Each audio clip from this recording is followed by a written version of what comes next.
Hey guys, Jacqueline Fernandez here at the Alert Center this afternoon. Thank you so much for joining me. Today we're tracking some breaking news that we first alerted you to online here about the Summit Carbon Solutions pipeline.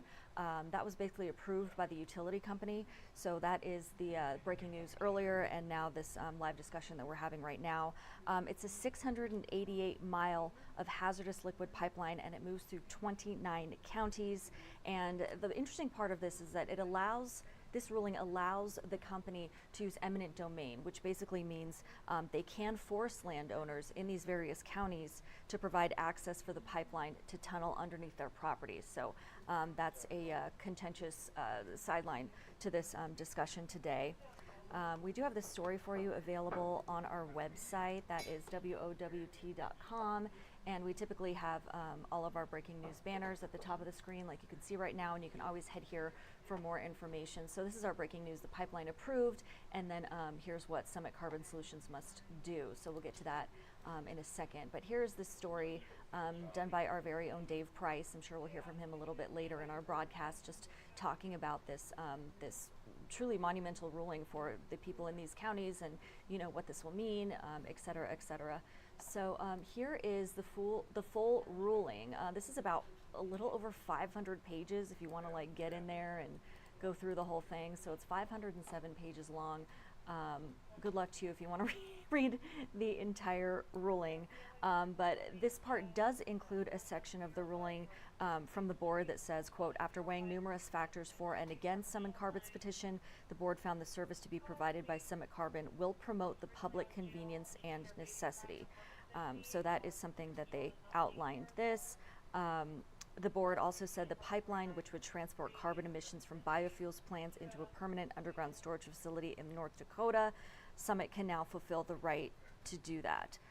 So if you're curious as to where the project is, this map was provided by Summit Carbon Solutions, and this kind of shows you exactly where the proposed carbon sequestration storage site are, proposed capture facilities, and proposed routes. So you can actually kind of take a closer look. Let's start with Nebraska. So you can see specifically what counties will be affected by this. Holt, Boone, Madison, Pierce, it looks like, and then they kind of have that laid out for you in some detail. So not as affected in Nebraska as Iowa. You can even see right here, Iowa has a lot more different areas where this anticipated pipeline will likely be. So you can just see here, the stars represent ethanol plants, state boundaries, of course,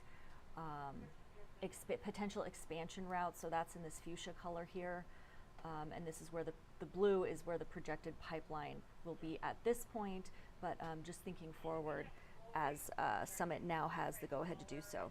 Now, as we said on our website, this is our main thing. So here's what Summit Carbon Solutions must do. So we'll head just back to our main story, but you can follow along if you'd like to. I'll highlight this for you as we discuss it. So they must obtain and maintain at least a $100 million insurance policy. They have to comply with certain construction methods. They have to ensure landowners and tenants are compensated for damages that may result from the construction of Summit Carbon's hazardous liquid pipeline. So that's another thing that landowners need to know and understand. They have to delay construction until they have obtained energy level approval in North Dakota and South Dakota. And they cannot connect to ethanol plants in Minnesota and Nebraska without prior approval. So this is something to kind of keep in mind there. Now, as a sidebar to this, Governor Kim Reynolds did appoint the members of the utility board, and she has yet to take a public position on the project or expressing any opposition for the private company to use eminent domain to force unwilling landowners to grant access to their land. So that's something that I'm assuming might be a larger issue here. And this I thought was good.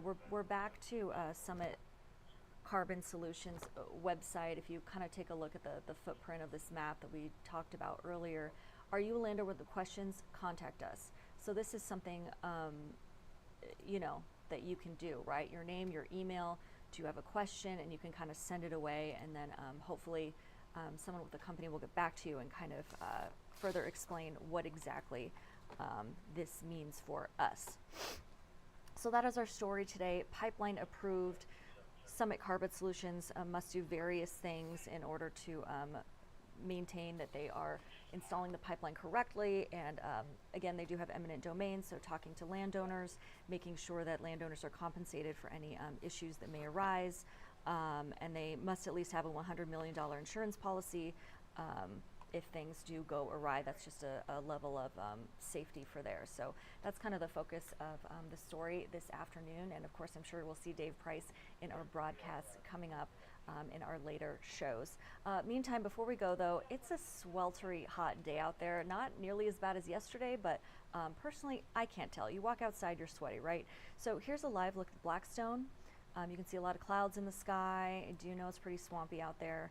We're also keeping an eye on rising river levels, so that is also a main story that we're following today. You can kind of just take a look at the Missouri here. River levels are high. You can see towards where the American flag is, barely moving, so barely a breeze out there. But those river levels have crested kind of over into that little area that is normally dry. So we're keeping a close eye on that as well.